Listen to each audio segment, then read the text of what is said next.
All right, this key to that 3D problem is posted in Moodle there. Now, what you get out of this is you get that the shear is 3,039. You get that the I'm sorry, no, the shear is 4220. The compression is 3,039, and then the moment is 19,343. So what you want to look at is what the allowable values are. And you want to, and this is just a straight proportion. The one that governs is the moment. The moment can take 22,000. What you've got is 19,343. So this is just I handed this thing back here is what's going on. So if you divide that out, you get 1.13, and it's just a linear relationship. And that's the one that governs. So if you take the 5,200 newtons times 1.13, what you get is 5,914 newtons. So that's the allowable cable force. It's just a matter of proportioning. That's all it is. Okay. So that's that one. Okay, this one here, what you want to do is find the sum of the moments. And they're going to be minus 7.70 Newton meters plus 13.3 Newton meters. And I think that comes out to be plus 5.6. All right. Now, what you've got then, you could look at a couple as defined as force times distance. So what you've got then is 5.60 Newton meters. That's the couple is equal to the unknown force times the distance between these two equal and opposite forces. That's 0.4 meters. So the force is 14 newtons. Now you could also look at it by going like so and setting that. You could take a moment about a point in the middle if you wanted, if that makes more sense. And that would be 0.2 F plus 0.2 F. So 5.60 Newton meters equals 0.4 F. So again, F is 14 newtons. So you could do it either way, but that's how that one worked out.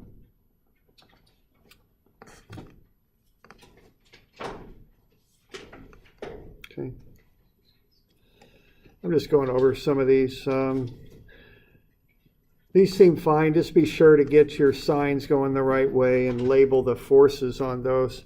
On this one with the sand there at the end, what you've got is, you know the density of the sand is 20 kilonewtons per meter cubed. And then you've got the fact that you've got 1.2 meters of sand and that you've got 2 meters of span that each beam holds. So when you work through that, you get 49 kilonewtons per meter. Now we already did the concrete and showed that that was 30. So if that's 30, if you take the original 30 for the concrete and add the 48 to it, you get 78 kilonewtons per meter. That's where that number right there comes from. It's 30 for the concrete plus 48 for the sand. That occurs right at the end here, right there. Of course, it doesn't occur there because there's no sand. So there's a linear kind of spread between the 0 on the left and the 48 on the right. Okay.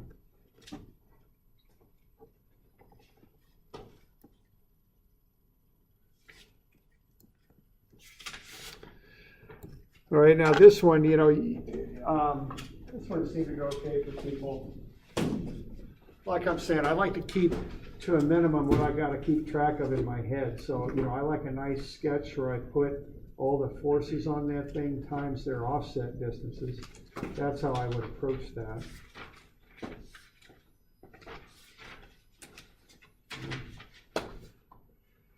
So when I did that in my key, I broke the thing up into a triangular load, a rectangular load, and then a big rectangle. So the triangular load here was 318. and that goes through the centroid of the triangle. There's also a load for the rectangle. That goes through the load for through the centroid for the rectangle. That's 252. And then I took this whole rectangle over here. You don't have to break it up into two pieces, one to the left of A and the other to the right. There's no need to do that. And I got 814. It's right there.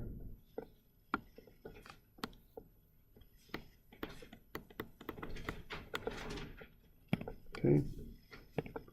And then what I did, I put in dimensions here, and they're going to look like that. Everything's dimensioned to A on my sketch because that's what I'm taking moments about. Okay, so what I've got there is 0.6 meters, 0.4 meters, 0.55 meters there. No. Hang on. That's 0.8. When I dimension it from A, it's 0.8 and then 0.6. There we go. And then from A, it's then 0.35 meters. There we go. Okay. So that's the sketch I want to get for that one, for that one. Okay.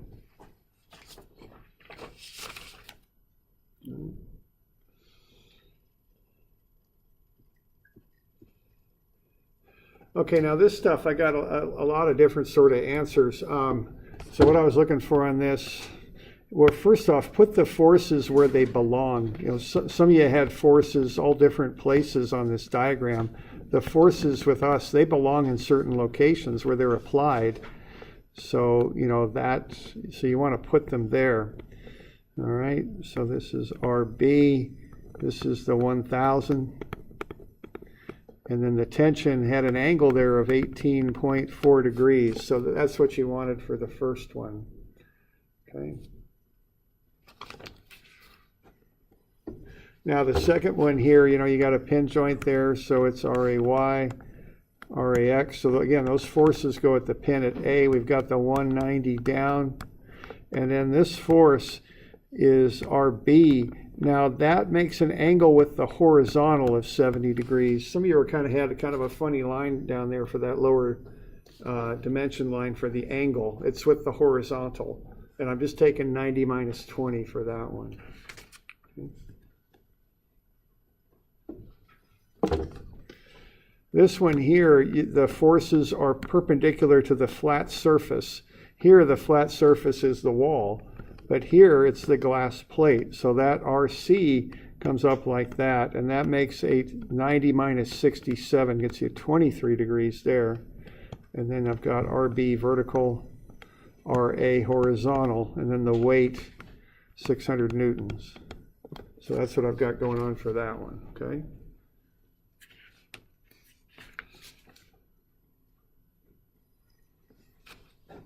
Okay, this one here, I've got the weight.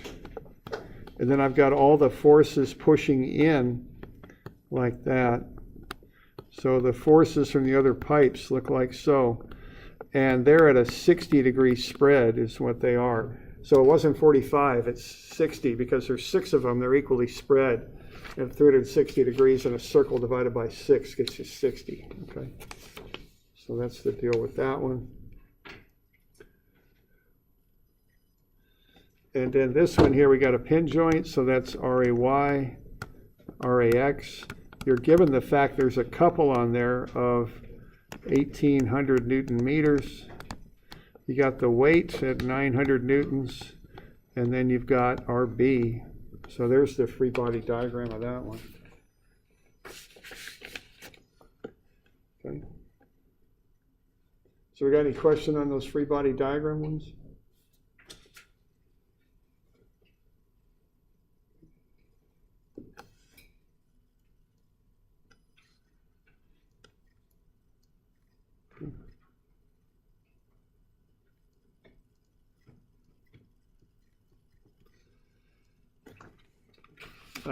These ones, I don't know, it seemed like people did okay on these ones. Just remember on these, you know, when you're setting these things up, that you want to write up an equation equal to 0, and then you solve for your variables in the equation. So, for instance, the moment equation here for this one, after you've generated that three-body diagram, the way to write that is sum of m about a is equal to 0. That equals the sum of all these other things, the reactive moment minus the 2,400 newtons times 1.5 meters minus the 2,700 newtons times the 2 meters, and then plus 3,000 newtons times sine of 28 times 2.5 meters. There we go. Okay.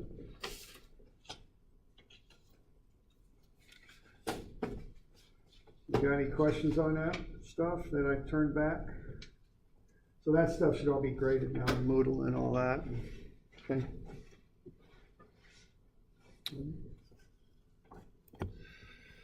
All right, we've got some more stuff due here next week. So this is the first one.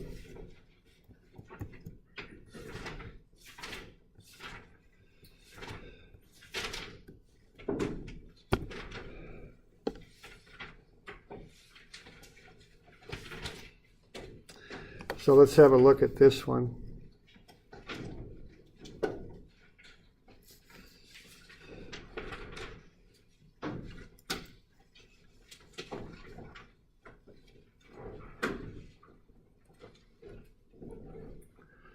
All right, now this is a good example of what I was trying to go over here on approaching these with trigonometry.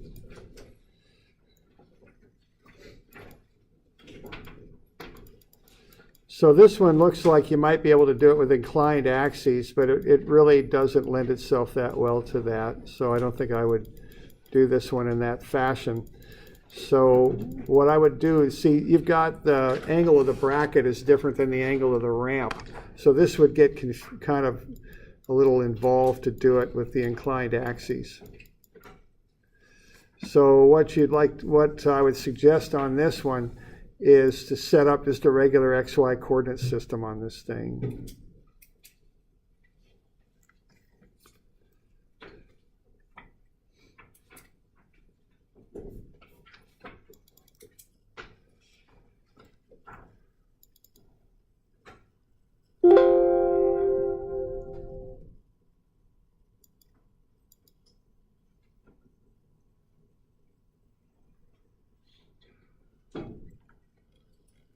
So let's see what we've got.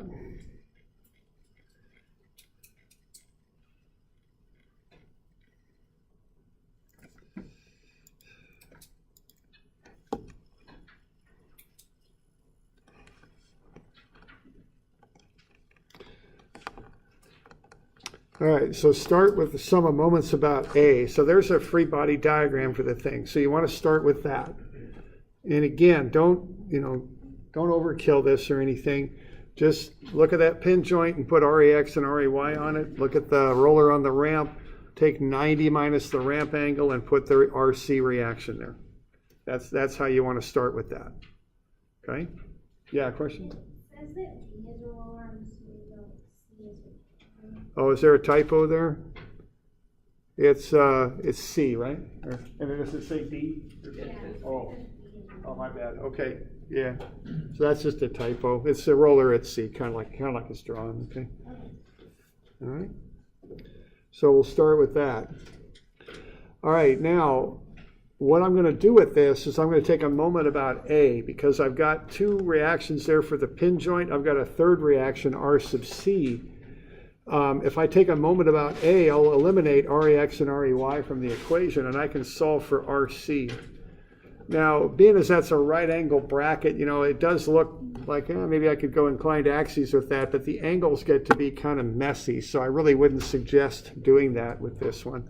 I would just do it straight up using trigonometry. So what I want to do is take those angled armatures on the bracket and use trigonometry and break them into x's and y's. That way I can get moment arms in the x and y directions from A to B and from A to C. So the thought process on this is to look at it and go, I'm going to take moments about A because I got a pin joint there.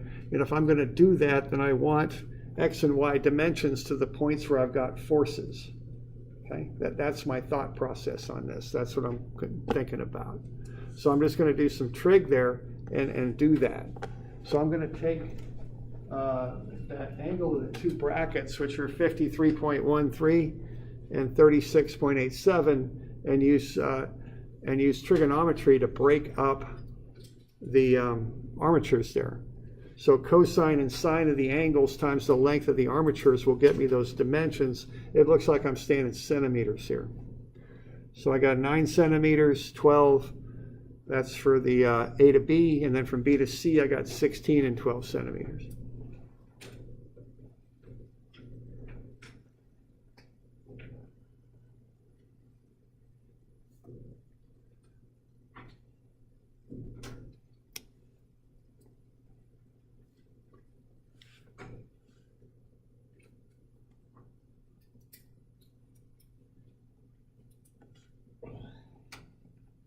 Okay.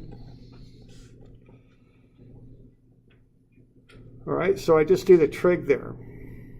Now I draw it up on the sketch, okay, because I got 4 different components here, just taking the lengths, the 15 centimeters from A to B, and then the 20 centimeters from B to C, and using the trigonometry, I get the x and y dimensions on that, so I'll go ahead and draw those in. So from A to B, I got 9 centimeters in the x direction, 12 centimeters down. From B to C, I got 12 more centimeters down, 16 centimeters in the x direction. So what I've got then from A to B, where that force is 9 in the x, negative 12 in the y. And then from A to C, I'm going to take the 16 horizontal on the bottom, subtract off the 9, and get 7. So to get from A to C, I'm going to go 7 left, and then 12 and 12 makes 24 down. Okay. So these are the important steps to kind of get going on this stuff, because once you've got that, you've done a little bit of trig there, it's all set up and ready to go. You can run a moment about A, and it's pretty straightforward now. Okay. So that's how I would do this. It does look a little bit like you could go inclined on it, but those angles get awfully tricky, so to heck with it. I just do it this way. Unless I got, so this is my normal way of doing this stuff, okay? All right, and, kind of like what I'm saying. This is the drill. This is how I do it, okay? And to do this, I got to know I want to take moments about A. That way I want those x and y dimensions to get to the points where the forces are applied. That's what's in my mind on this, okay? So we okay with that stuff? Getting those dimensions? So 12 right, 12 down from A to B, 7 left, 24 down from A to C. Okay. And then once I got that, I can go sum of MA. I'll use trig on the forces to get the x and y components, and I'll combine them with my x and y moment arms that I've got already. Remember, y forces with x moment arms, x forces with y moment arms. That's how you make moments. Okay? You mix unlike things together to get the offset you need to create the moment. So now you can create a big old moment equation there, okay? Sum of MA is 0. So I'm going to go to that 140 there at B. Cosine 30 times 140 gets me the x component. So I'll multiply that by the y moment arm. And the y moment arm on B there is 12. And actually, I'm going into meters now, so it's 0.12 meters.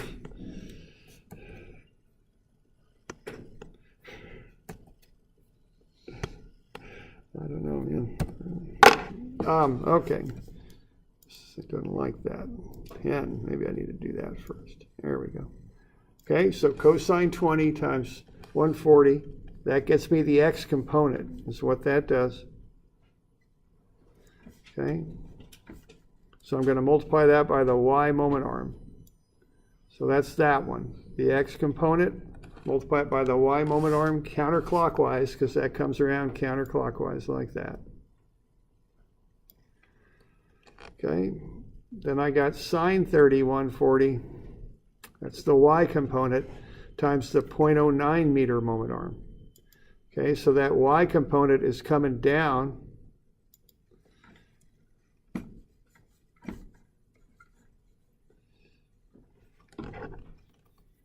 So that y component is doing this. So I want to multiply that by the x moment arm, the 9 centimeters, and that's going to come around clockwise. So that gets a negative.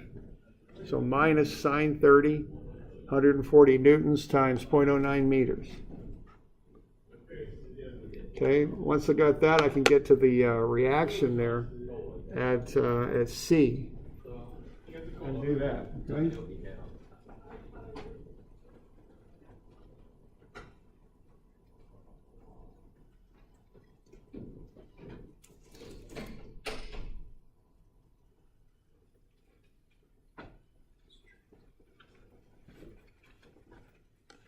And I just do the same sort of thing down there at C. So I'm going to get the x component of force. That does that. That'll be times the y moment arm. 24, that's clockwise, so that gets a negative. So that's cosine 70 RC times 0.24. And then I'll do the last one, okay? And that'll be a y component of force, multiply that by an x moment arm.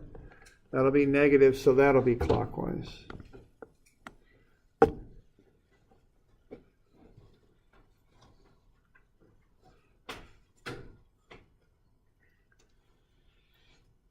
So that'll get you RC, and that's 55.8 newtons. So that's the reaction at C.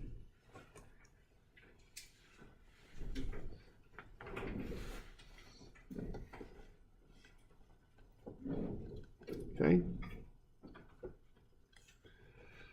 So we're doing all right with that? That's the hard one there.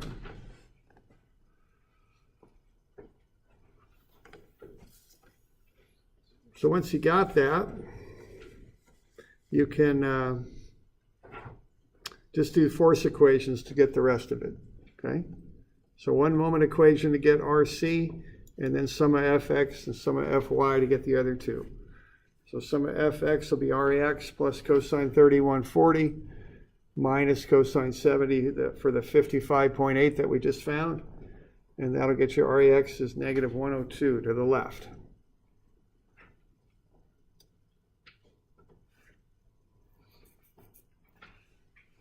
And then you do the same sort of thing for Ray.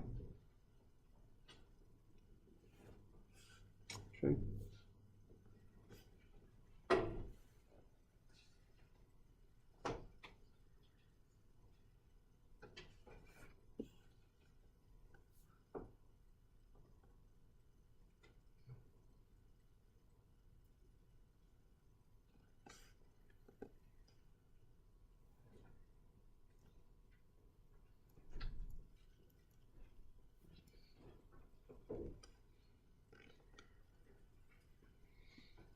Okay, so you can do the same thing for Ray.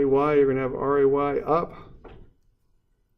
minus the sine 30, 140 down, plus sine 70, 55.8 up, and that'll get you Ray 17.6.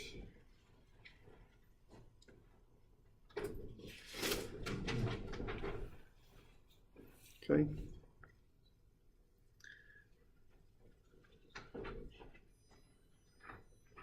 So that's the standard way to be solving these 2D equilibrium problems. Now, there's always lots of little twists and turns on these things, of course, but that's the basic starting approach. That's what should be in your mind on doing this stuff. You're going to get a free body diagram. Normally on these things, you start with a moment equation, figure out where that is, dimension the forces to wherever you're taking moments about. You want X and Y dimensions from the point about which you're taking moments to the places where the forces are at. And, the thing is with this, don't get confused by the pictures, It can be a bracket, it can be a motorcycle, it can be a, you know, a building, it can be a dam, it can be a hydraulic jack, it can be where the heck it is. It don't make any difference, okay? Just break it down into that analysis and method, okay? Okay. So any questions on that one? Okay, good. All right.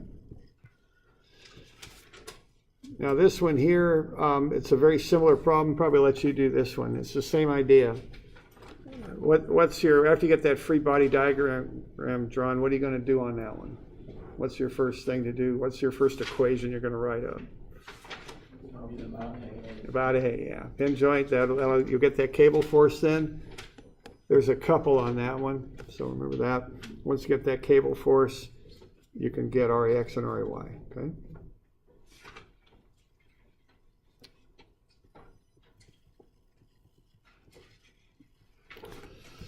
All right, now this one's maybe a little trickier here. This is a cart on a 26-degree ramp. So what I would do with this thing is get it, I would use inclined axes with this one. Okay, that cart on the ramp thing. So that's how I would approach that.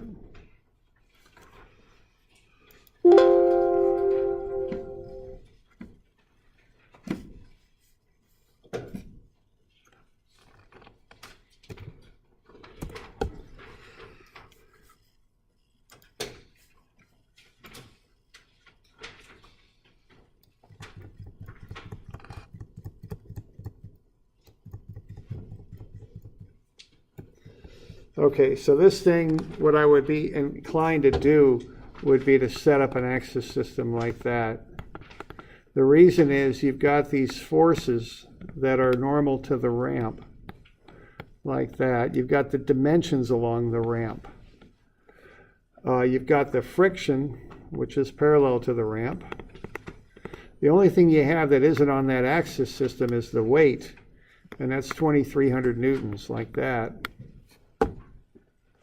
So there's a free body diagram there. Those wheels act like rollers, okay?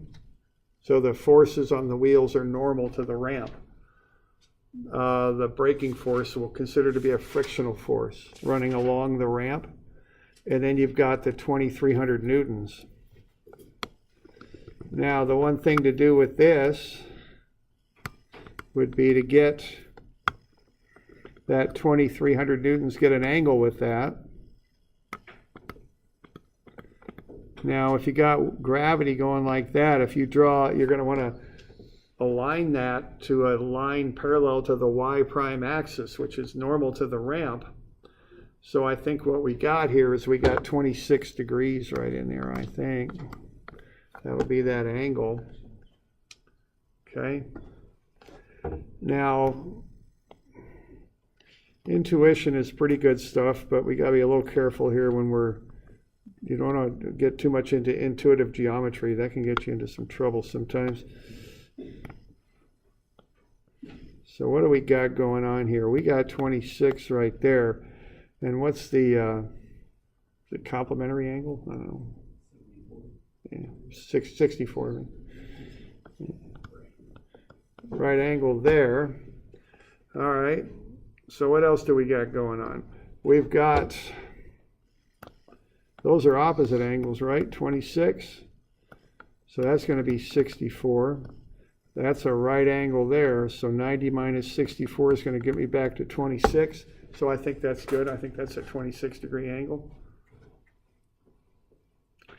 You know, that is one thing I'll mention is, you know, different things you learn in school will help you at different levels in the working world. But one thing I found just from the work I did was a good practical knowledge of geometry is good stuff, because you start laying stuff out in buildings, you start running pipes off at this grade and turning this bearing over here and doing all this. It's very good to be able to figure that stuff out. So I would encourage you to develop that, you know, just a good, solid ability to do geometry, just practical geometry, I guess I'd call it. Okay. So we got that 26 there. So there you go. Okay. So now, what you going to do on this one? What's your Okay, so we got a free body diagram drawn. We're treating those wheels like rollers. We got the frictional force going up the ramp. What are we going to do you suppose? We got three unknowns. I mean, okay, you might go like that, huh? Sum of fx prime, would that get you something? Probably would. What would that get you?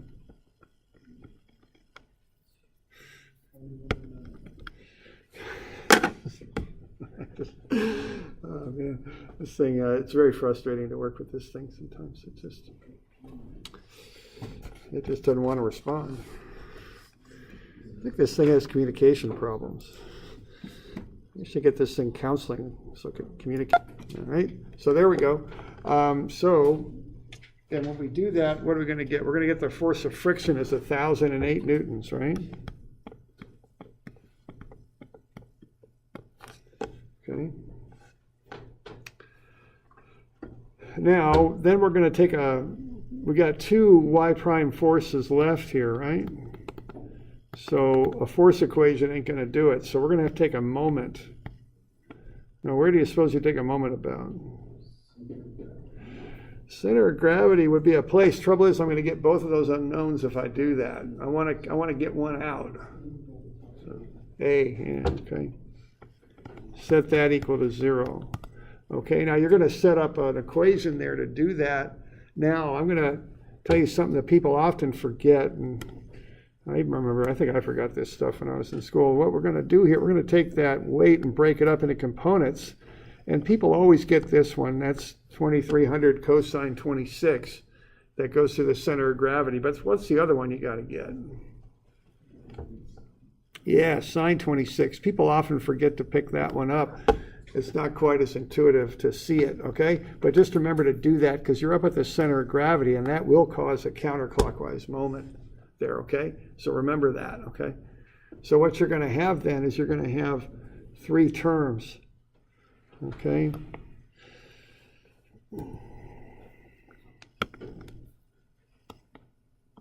And they're going to have a trig component, a force, and a distance. You're going to have one, and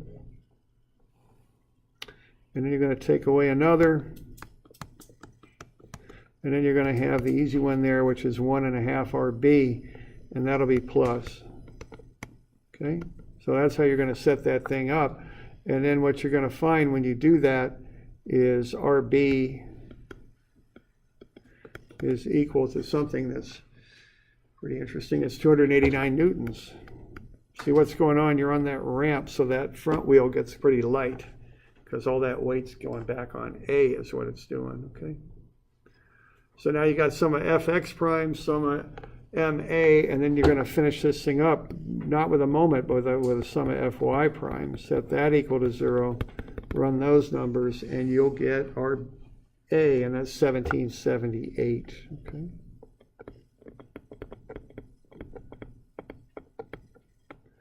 Okay, so that's the sequence on that. Any questions on that? You know, once I do that first moment equation, I always like to do force equations if I can after that, because they're just easier to do. Okay.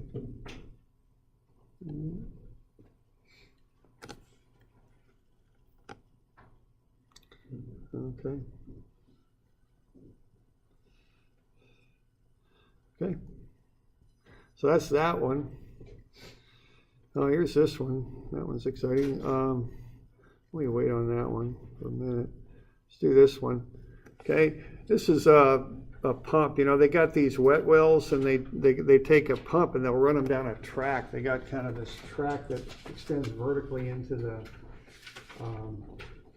wet well. A wet well is just like a manhole, like a cylindrical hole is kind of covered with, you know, you got rings that you stack to make it up. Then you got the water flowing in there, and then you got the pump that goes in there. A lot of times you like crawling into the wet well to get the pump out, so they make a nice little track with rollers. You can just roll the pump down. You got kind of a cable there, and then it's got a nice kind of little hinge seal thing, so it'll just pop right on top of that pipe, and it'll fit real nice and clean, and keeps people from having to go in and out of those wet wells. Okay, I guess we got a dry well here, but whatever. Okay, so now let's get a free body diagram of that thing. Why don't you take a minute, okay? And I mean that seriously too. Just get in the habit of just knocking these things out. Don't think about how the Blazers are going to do tonight, and don't think about the weather, and don't think about anything. Just look at that darn thing, and when you see a connection, put a force on it, okay? Just focus. Focus your focus. And just put forces on there. That for a roller, I see a roller at A. I see the word smooth in here, okay? And that's an important word on these problem statements right there. You see a smooth connection there. I see a cable. How do you model those things? I see a point labeled G. What does that mean, okay? So just take a minute or so and get the free body diagram of that drawn up.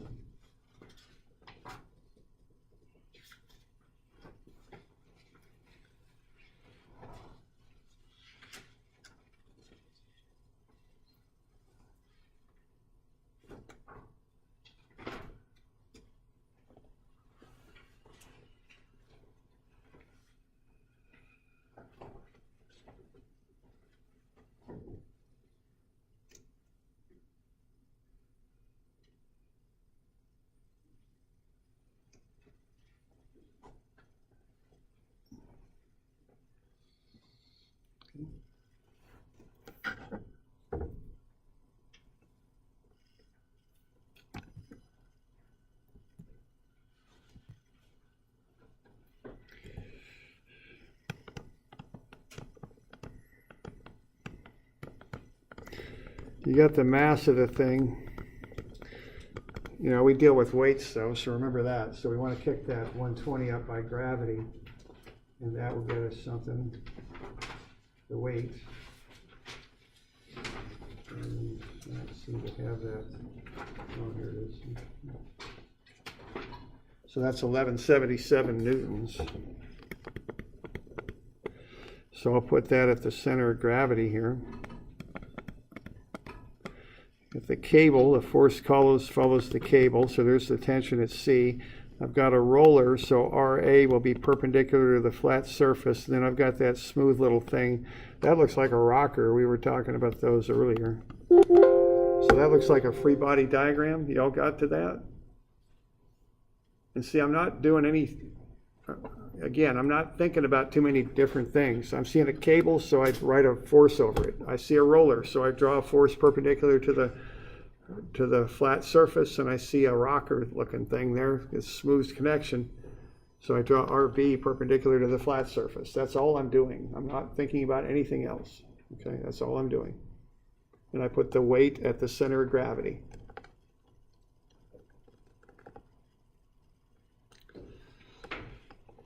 All right.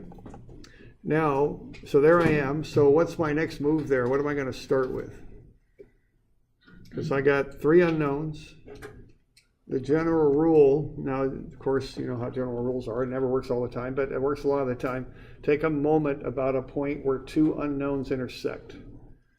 Where's a nice convenient point where two unknowns intersect on that thing? C, yes. Okay, there we go. So start that with sum of MC equals 0. That will allow you to get RB, right? Because A and C intersect at C. Then you can find RB. Once you got RB, I think you can go sum of Fy and get TC, and sum of Fx and get RA. Okay, so that's how I would approach that thing. All right, so we covered 271, 272. This one, was it 274? Was that the other one we did? We covered? The car on the ramp, was that 274? Yeah. Okay, so why don't we just give you these four to do for Monday? Okay? So I'll change it a little bit. The one that we didn't get to, I'll get that from you on Wednesday, okay? We'll cover that on Monday. We'll look at that, okay? So just these four due Monday, all right?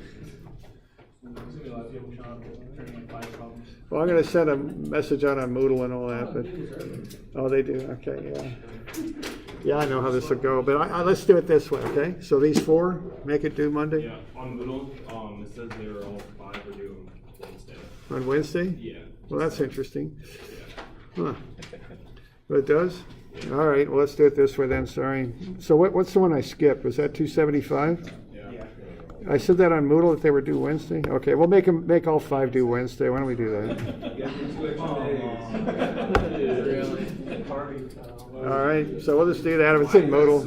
Worse. Please tell me why this is worse. Yeah, Oh, and you know. so sorry. Yeah.